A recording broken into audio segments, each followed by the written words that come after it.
Эпоха наполеоновских войн в Европе XIX века знаменует собой движение революции, декларацию о правах человека, большую перезагрузку монархии Европы, а еще рождение новых стран и империй из бывших колоний Нового Света. И может парой-тройкой столетий назад эти окраины известного мира были неизведанными просторами и полигоном европейских авантюристов и великих исследователей, и скрывали внутри себя такие ресурсы, которые скоро невероятно обогатят первые страны, добравшихся до них, а другие державы разрушат. К началу 19 века у Франции было мало колоний, и она катком прошлась по тем, у кого их было много. И вот окраины империи получили шанс самим стать державами и иметь великое будущее, но по факту им предстоит столкнуться с кризисами и восстаниями. Ну и, конечно, появлению значительного количества стран, которых больше нет. А у нас уже есть целый плейлист видео про страны, отколовшихся от Мексики 19 века. Сантану, Техас, Риу-Гранде и другие. Посмотрите плейлист. А сегодня мы коснемся еще одной похожей страны. Риу-Гранде. А погоди, так это уже было. Так нет, не Риу-Гранде, а Риу-Гранди. А отколоться ей предстоит от еще одной новой, колоритной и амбициозной колониальной империи 19 века. Но в отличие от Мексики, Бразильская империя возникла на карте не из-за падения влияния двора в метрополии. Бразильская империя возникла потому, что двор метрополии переехал в Бразилию. Прямо будто в новый дом большая семья переезжает, прихватив с собой мебель, собаку, тещу и, возможно, кухонный гарнитур, не собираясь возвращаться. Ведь в 1807 году в Португалию входят французы под командованием генерала Жана Антоша Жуно, а королевская семья вместе со всей своей свитой отплывает в одну из своих заокеанских колоний в сопровождении британского флота. Прибыв в Рио-де-Жанейро, регент Португалии Жоан VI не терял времени, а обустраивал свою новую столицу. В 1810-м уже была открыта публичная библиотека и военная королевская академия, а также открываются консульства. В некогда заморскую колонию вдохнули модную столичную жизнь и суету королевских интриг. И кто теперь метрополия — вопрос. Но время летит быстро, и на календаре уже 1815, а то есть в этой далекой заокеанской Европе миновал уже провальный поход Наполеона в Россию и последующие разгромы французов в войнах 6 и 7 коалиции, а победителя готовятся показать миру новую отреставрированную Европу. Можно уже вернуться в Лиссабон, но как же тяжело возвращаться из отпуска в Бразилию, когда можно позволить себе остаться еще чуток. Не каждый себе может такое позволить, но Жоан VI решил задержаться и остается в Рио-де-Жанейро. А в том же году статус Бразилии и вовсе меняется на бумаге. Провозглашается Соединенное Королевство Португалии, Бразилия и Алгарве, возведя Бразилию из колонии в равноправное с Португалией королевство. Но, как часто показывает история, на двух стульях сложно усидеть. И спустя 5 лет кризис произошел уже в самой Португалии. И Жоану пришлось вернуться в Лиссабон, оставив своего сына Педро в роли регента Бразилии. И на этом не закончилось. Лиссабон пробует ограничить разросшееся влияние Рио-де-Жанейро, но было поздно. Бразилия к этому моменту обладала всеми потенциальными возможностями стать независимой, что она и сделала в 1822, провозгласив империю.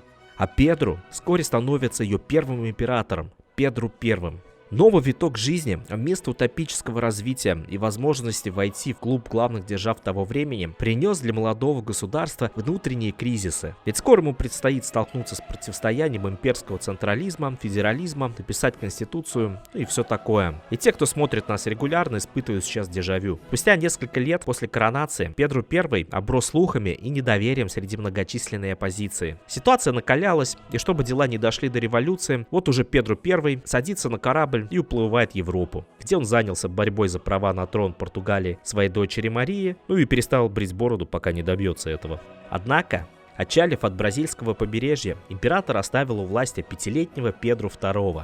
В стране начался период регенства и еще большего ослабления центральной власти. Молодой империи предстоит погрязнуть пожаров республиканских и либеральных восстаний. Одно из них произошло на самом юге Бразилии. И давайте окунемся в круговорот этих событий. Сегодня у нас будут сразу две страны, которых больше нет за одно видео. Невероятное стремление к независимости и идеям республики, а еще приключения Джузеппе Гарибальди и корабли на колесиках. Ну короче, будет интересно.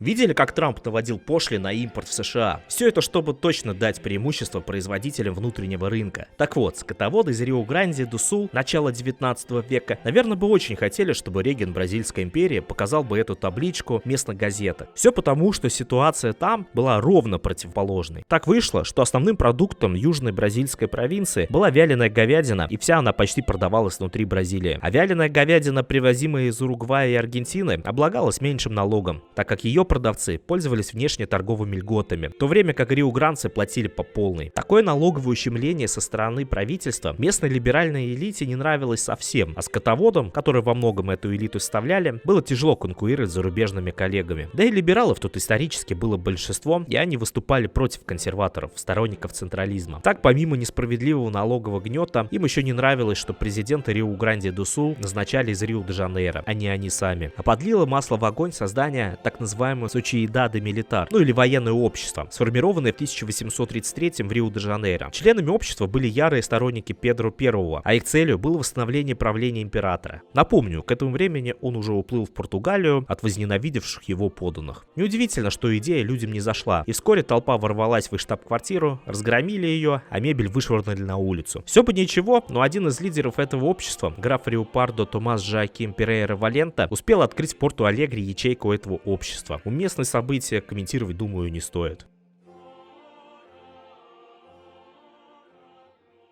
Политическая напряженность накалилась до предела в 1835-м. Владельцы крупных ранчо, либералы и производители вяленого мяса, ну а также армейские офицеры, тайно собирались в уютных гостиных частных домов. Одним из самых заметных лидеров таких собраний был Бенто Гонсалвеш. В это же время на пост президента провинции назначается Антонио Родригеш Фернандеш Брага. И поначалу все было хорошо. Либеральной элите он пришелся по душе, и все сказали: «О, классного чувака в этот раз к нам прислали». Однако оптимизм оказался кратковременным. Консервативные взгляды нового правителя провинции быстро зачаровали либеральную элиту, а вскоре отношения между ними окончательно разрушились, когда Брага перед членами провинциальной ассамблеи публично заявил, что либералы Риу-Гранди вынашивают планы свержения центрального правительства, отделения от империи и вообще хотят объединиться с Уругваем. Эти обвинения были словно искра над лужей бензина, разлитого у бензоколонки, а последствия не заставили себя долго ждать. И вот обозленные риу-гранцы организуют ополчение, чтобы свергнуть ненавистного им Брагу. 19 сентября 1835-го повстанцы встретились с отрядом Национальной гвардии у моста Азенью, и произошла первая стычка. Победу в ней одержали повстанцы. На следующий день революционеры входят в город Порту-Алегре, не встретив сопротивления, а Брага бежит в Риу-Гранде. Это такой город в провинции Риу-Гранди-де-Сул. Так, практически без боевых действий, за исключением небольшой стычки, повстанцы установили абсолютный контроль над столицей провинции.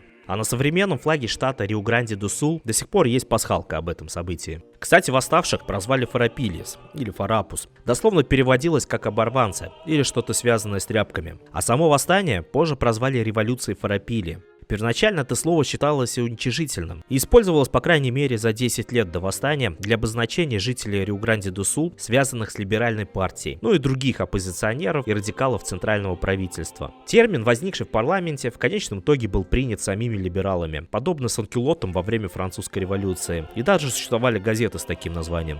После взятия Порту-Алегре организуется городской совет, и Бенто Гонсалвеш спустя пару дней пишет письмо в Рио-де-Жанейро регенту Диого Антонио Фейжо, в котором он объяснил, что вообще произошло, и просит назначить нового президента и командующего провинцией. И все. На этом конфликт можно считать исчерпанным. То есть единственное требование восставшего региона было смена одного единственного человека на одном единственном посту. И если бы Рейган пошел на такие незначительные уступки, то мы бы с вами даже не собрались сегодня обсуждать эту тему. В это же время Фернандеш Брага поспешил в Рио-де-Жанейро с, вероятно, своей версией событий восстания. В итоге Рейган направляет нового президента Жозе де Араужо Рибейру, прибывшего с внушительным военным флотом и вооруженными силами под руководством капитана Джона Паско Гренфилла. Я думаю, тут уже понятно, что он не был настроен мирно к повстанцам. Рибейро сначала прибыл в Порту-Алегре, но затем отбыл в Риу-Гранде. Интересно, что сам он был уроженцем Риу-Гранди-ду-Сул, а его отец занимался производством вяленого мяса. Но используя связи, друзей и, вероятно, записную книжку, он умело собирает и объединяет вокруг себя местных военных офицеров для подавления восстания. К нему даже присоединились некоторые повстанцы, например, Бенто Мюнеэль. Еще одним из ее офицеров оказался Мануэль Маркес де Соуза. Опытный военный, успел повоевать уже за независимость Бразилии и в Сесплантинской войне. Монархист, тоже уроженец Риу-Гранди-ду-Сул, с первых дней восстания был его противником, и у него еще было прозвище «Кентавр в перчатках» за то, что был кавалеристом, при этом невероятно воспитан и образован, а форма его была идеально выглажена. И он же вскоре приносит быстрый и большой успех для нового назначенца от правительства, а именно берет под свой контроль Порту-Алегре. По сути, главное и основное, что удерживали повстанцы. Но сделан он это максимально неочевидным способом. Вначале он сам угодил в плен к восставшим, а его заключили в Пресиганг, это такая большая плавучая тюрьма, которая стояла на якоре на реке Гуаиба, рядом с Порту-Алегре. Просидев на этом корабле 2,5 месяца, он оттуда вскоре сбегает и убеждает часть повстанцев и местных жителей встать на его сторону, и с помощью своих новых последователей берет под свой контроль город. Наверное, навык убеждения у него был 80 уровня. Он тут же организует оборону и отражает последующие контратаки повстанцев Фарапили. Так восставшие оказались вытеснены, потеряли контроль над важным портовым городом и создали новую базу в отдаленном Пиратине. Осень 1836-го. Полыхающий сентябрьским солнцем край Бразилии. Повстанческий отряд во главе Антонио де Соуза Нето направляется в Баже. И там он встретился с правительственным отрядом во главе Жуа да Силва товарищем, еще одного офицера из записной книжки Рибейры. И 10 числа произошло сражение на одном из холмов Баже. Повстанцы храбро оборонялись простыми копьями мечами против превосходящих сил противника. Однако в какой-то момент Силва товарищ то ли бежал сам, то ли его лошадь испугала и убежала. Но так или иначе, бедство командира стало решающим фактором, а бойцы Фарапили просто-напросто разгромили имперский отряд. Сражение получило название битвы при Сейвале по имени небольшой местной речушки, и победа в этой битве имела огромный воодушевляющий эффект для местного населения, а стремление участников революции Фарапили сменить президента провинции превратилось в амбицию создать собственную страну, и теперь этому конфликту не дано скоро увидеть свой конец. 11 сентября наш новый популярный герой и победитель в битве при Сейвале Антонио де Соуза Нето провозглашает республику Риу-Гранди, а также поднимается зелено-красно-желтый флаг в виде полос по диагонали. Все эти атрибуты до сих пор используются современным штатом Бразилии Риу-Гранди-ду-Сул, помимо даты взятия Порту-Алегре повстанцами. Столицей был объявлен Пиратине, поэтому республику Риу-Гранди также иногда неофициально называют республикой Пиратине. 12 сентября была составлена декларация независимости Риу-Гранди, которая гласилось: пусть клинки наши не знают ножен, пусть кровь течет свободно из вен, но назад мы ни шага не отступим, пока живы наши идеалы и принципы, провозглашенные отныне сей декларацией. Что ж, как видим, ставки этого противостояния совсем иные, нежели в самом начале. Но, возможно, внимательный зритель заметит, а куда подевался Бенту Гонсалвеш и какую роль он сейчас занимает в новой республике. Но Бенту Гонсалвеш на провозглашении Риу-Гранди вовсе не присутствовал, а находился в районе Порту-Алегре со своими отрядами. Узнав о провозглашении республики, он принимает решение воссоединиться с силами полковника Нето и двинулся вдоль реки Жакуи. Из-за наводнений ему пришлось пересечь реку в районе острова Фанфа. Когда солдаты Гонсалвеша оказались на острове, их осадили солдаты империи, а также эскадры из 18 кораблей под командованием Джона Гренфилла. Борьба длилась целых 3 дня, и солдаты Фарапили в итоге капитулировали. Было заключено соглашение, по которому повстанцы должны были сдать оружие и свободно вернуться домой. Однако многие выкинули свое оружие в реку, чтобы оно не досталось правительственным силам. А лидер Фарапили Бенту Гонсалвеш вместе с другими видными его сторонниками, такими как Анофре Пиреш, были взяты в плен. 6 ноября в республике Риу-Гранди состоялись первые выборы, в которых победу одержал Бенту Гонсалвеш. Подождите, так он же в плену. Да, но факт остается фактом. Бенту Гонсалвеш действительно выиграл выборы, даже не участвуя в них физически. Однако исполнял обязанности вице-президент Жозе Гомес де Васконселос Жардин.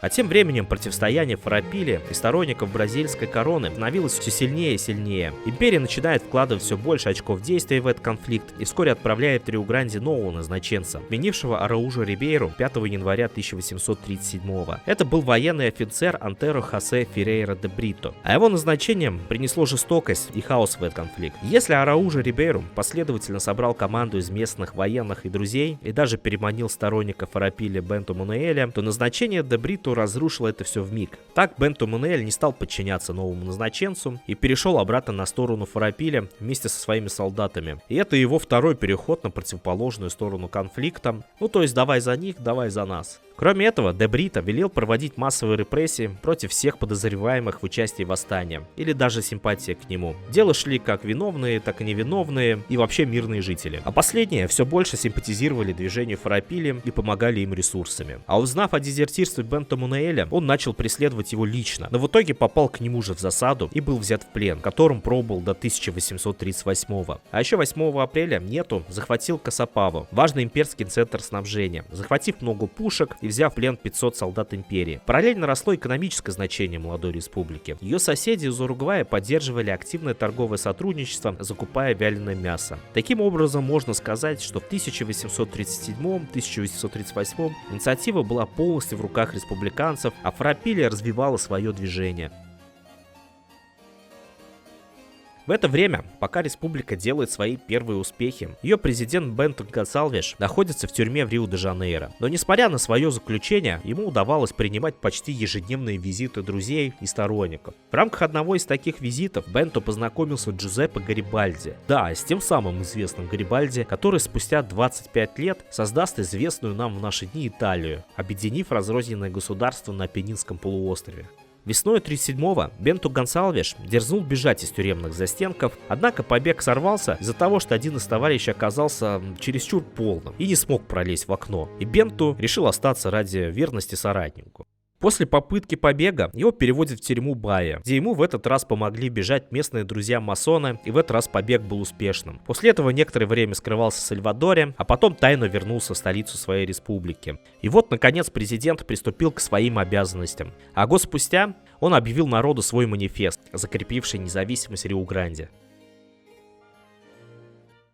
В 1838 республика Риу-Гранди продолжала развивать свою инициативу и наступление, а имперские войска находились в организационном раздрае. Пора вернуть себе центр провинции Порту-Алегре, которым повстанцы завладели в первые дни восстания. Но в этот раз солдаты Фарапили столкнулись с сильным сопротивлением, поэтому они решили идею взятия столицы провинции пока отложить и обратить свой взор на Риу-Парду. Однако там также располагались значительные силы империи. И вот ранним утром 30 апреля 1838 грянула решающая битва. Под руководством Бенто Мунуэля и полковника Антонио Нетто фарапильские силы обрушились на крепость и взяли ее. Захват Риу-Пардо стал событием большой важности, ведь этот город был естественной границей между владениями империи и мятежниками, а также крепостью, которую считали неприступной. А еще важным трофеем стал императорский оркестр, который располагался в городе. Оркестр под руководством Жоакима Жозе Минданьи по заказу Бенто Гонсалвеша сочинил для молодой республики национальный гимн, причем музыкальная часть этого гимна используется до сих пор в гимне штата. А еще этой же весной республика Риу-Гранди вышла за пределы провинции Риу-Гранди-ду-Сул, взяв деревню Лажес на юге Санта-Катарины. Казалось бы, захватили деревню в соседнем регионе, что с того? Однако, благодаря этому, война Фарапус получила новый виток своего развития, причем очень интересный и связанный с водными приключениями Гарибальди, а также созданием еще одной страны. Но перед этим давайте взглянем, а что там вообще творилось с морем. Ведь сражения республики Риу-Гранди силами Бразильской империи проходили не только на суше. И тут тоже нашлось место бразильскому подвигу, а вернее сказать бразильско-итальянскому. Ведь с 1 сентября 1938-го Гарибальди был назначен командующим флотом Фарапильи. Вместе с риугранцами он построил верфь рядом с Камакуан, на вот этом вот большом озере Патус, или кто-то называет его лагуной. Так вот, Гарибальди снарядил две боевые шхуны под названием Сейвал в честь битвы при Сейвале и Фарапилья, и подготовил команды. Корабли Бразильской империи господствовали на воде, чего нельзя сказать о суше. Они контролировали Патос и большинство прилегающих рек. И самое главное, блокировали единственный вот этот вот узенький выход в море из этого озера, около Риу-Гранде. Причем блокировали так, что муха не пролетит. Так у республики не было доступа к морю и к морской торговле. А еще эта железная блокада позволила империи удобно и беспрепятственно высаживать в Риу-Гранде свои подкрепления. Но что делать, если блокаду не прорвать, а выйти в море хочется? Тут Гарибальди придумывает экстравагантный план. Они поплыли в самый верх Патуса, одновременно уходя от погони имперских кораблей, добираются до узкой реки Капивари на севере озера и там заодно сбрасывают погоню. Дальше сгрузили корабли на специально импровизированные тележки с колесами и вперед по суше. Путь по земле оказался сложнее, чем предполагалось. Два брига с артиллерией, запряженных быками, медленно продвигались по труднопроходимым тропинкам сквозь залитые дождем поля, превращенные зимней непогодой в огромную топкую трясину. Одна часть команды шла впереди, разравнивая вязкую грязь, тогда как остальные следили за стадом скота. Путь длиной около 90 километров занял у них 6 дней, пока наконец они не добрались до прибрежной лагуны, соединенной с рекой Трамандаи, по которой они и смогли попасть в море. Но на этом дело не закончилось. Дальше осталось взять город Лагуна в Санта-Катарине. Не путать просто с Лагуной, которая тут дофига. Собственно, Лагуна и была конечной целью этого приключения. Там предполагалось создать базу для морской торговли, ведь к Лагуне был доступ у республиканцев из Лажеса. Хоть и ближе к финишу, один из двух бригов Гарибальди затонул, но это не помешало достигнуть им цели. Лагуну атаковали с суши и с моря. На суше руководил войском Давид Канабара, один из новых лидеров Фарапили. Имперские силы, расположенные в Лагуне, не ожидали такого и были застигнуты врасплох. Так, 22 июля 1839 прибрежный город Лагуна был взят, а республиканцы стали контролировать значительную часть провинции Санта-Катарина. А неделю спустя они провозгласили еще одну республику под названием Жулиана в честь месяца, когда взяли Лагуну. И вот у нас уже вторая республика по цене одной Фарапили.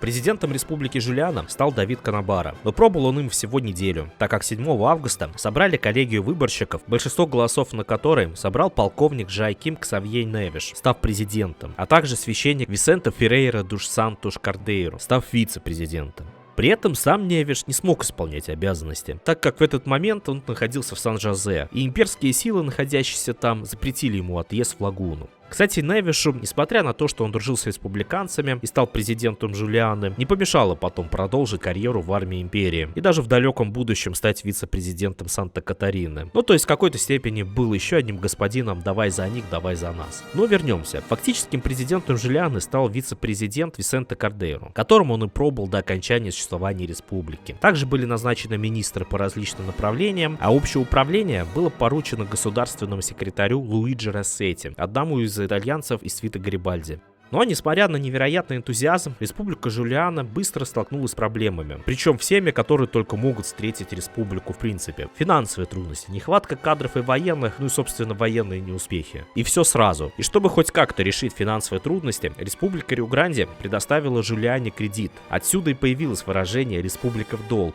Кроме того, порт Лагуны вскоре был блокирован имперским флотом. На суше дела тоже не складывались. Республиканцы пытались продвинуться на север и взять столицу Санта-Катарина, город Дестеро. Сейчас это Флорианополис. Однако этому помешали имперские укрепления на холмах Мора-дус-Кавалус. А вскоре империя вовсе нанесла мощный контратакующий удар по Жулиане. Вначале она уничтожила в нулину флот Фарапили, а затем 15 ноября взяли и саму Лагуну. Так и прекратила свое существование республика Жулиана, прожив чуть менее 4 месяцев. Гарибальди, несмотря на крушение своего флота, спасся и присоединился к сухопутным войскам, вместе с которыми покинул Лагуну и направился в Лажес. Кстати, именно в Лагуне он встретил свою известную спутницу Аниту Гарибальди.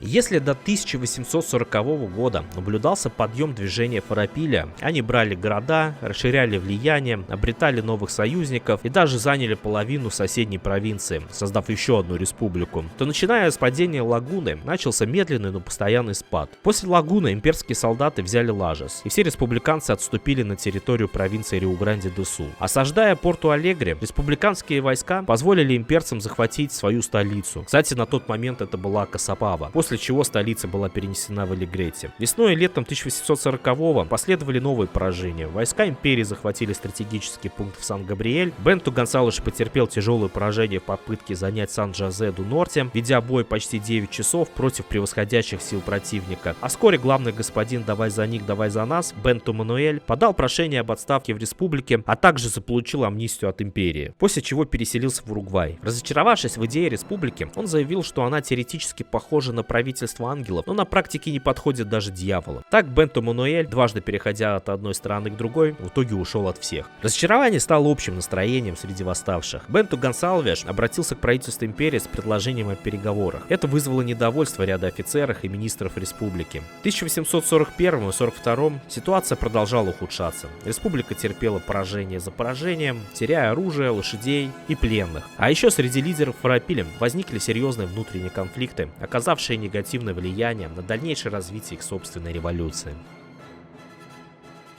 Молодые империи часто погружаются в кризис, вызванный разногласиями и борьбой за власть в разных частях большой страны. Республика Риу-Гранди стала во многом продуктом таких разногласий Бразильской империи. И вот, пройдя этап эйфории побед, разногласия возникли в самой Республике Риу-Гранди. Созыв в декабре 1842 учредительного собрания республики для утверждения Конституции просто-напросто оголил проблему идейного разлада, накопившихся у лидеров революции к этому моменту. Кстати, любопытен факт, что республика созвала собрание для утверждения Конституции лишь через 6 лет своего существования и когда все стало не очень хорошо. На этом собрании возник оппозиционный лагерь, который оппонировал Бенту Гонсалвешу. Лидером оппонентов был Антонио Висенте де Фонтура. До этого мы его не упоминали, но участвовал он в революции Фаррапили с самого начала. Будучи бизнесменом-торговцем, связанным с сельским хозяйством Риу-Гранди-ду-Сул, Фонтура был одним из самых ярых критиков экономической политики тогдашнего центрального правительства Бразилии, которое отдавало предпочтение экспортным товарам, в том числе вяленке. Кроме того, был масоном, поклонником Жан-Жака Руссо и Вольтера и антимонархистом. После провозглашения Риу-Гранди занимал разные должности и всячески был вовлечен в дело республики. В том числе побывал министром финансов и вел дипломатические переговоры с Уругваем от лица республики. Несмотря на свои республиканские убеждения, Фонтура не был сторонником продолжения войны и независимости Риу-Гранди-ду-Сулу любой ценой. Он был убежден, что дипломатические усилия предпочтительнее военной эскалации конфликта, которая могла еще больше усугубить и без того хрупкое экономическое положение Риу-Гранди-ду-Сул. Его позиция получила апогей развития на учредительном собрании в 1842. В итоге Конституцию собрание утвердить не смогло из-за политической розни.